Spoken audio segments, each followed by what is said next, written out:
Welcome on Smartness TV. Last lesson was a shortcut of reading Kinyarwanda. Now we are going to teach you, to help you, how to greet in Kinyarwanda. The greetings in Kinyarwanda. Greetings and introducing yourself. Kuramukanya no kwibwirana. Kuramukanya no kwibwirana. Kuramukanya no kwibwirana. Hello, muraho. Muraho. Muraho. Can you repeat? You repeat again.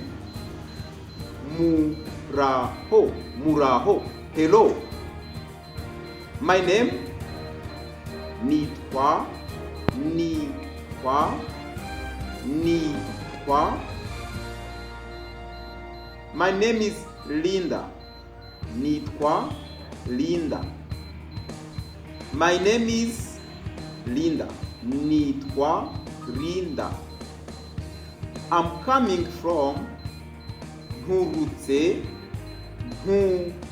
Nkurutse. Nkurutse. I'm coming from Kigali.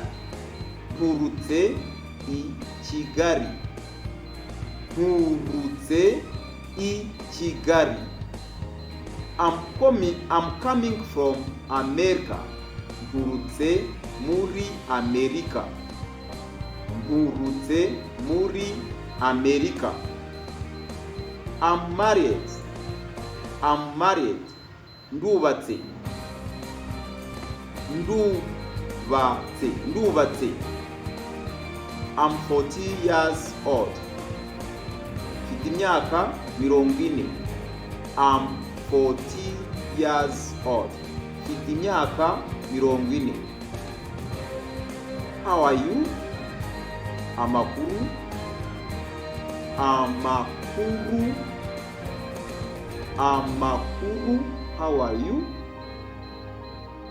I'm fine. Ni meza. Ni meza. Ni meza. I'm fine. Ni meza. Ni meza. And you? Nawe. Nawe. And you? Nawe.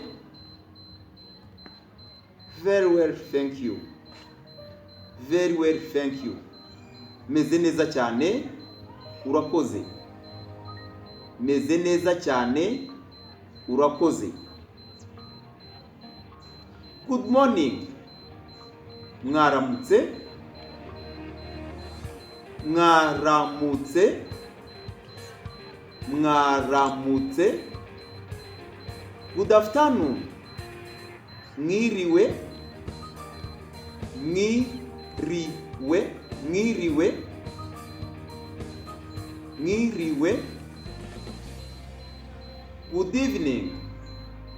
Good evening. Mwiriwe. Mwiriwe. Goodbye. Murabeho.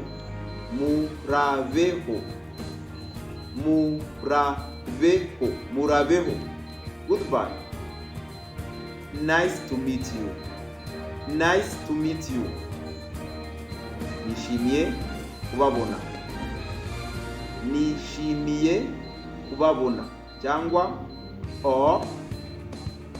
byiza ko tubonanye. Nice to meet you. Byiza ko tubonanye. What's your name? What's your name? Witwa nde? Witwa nde?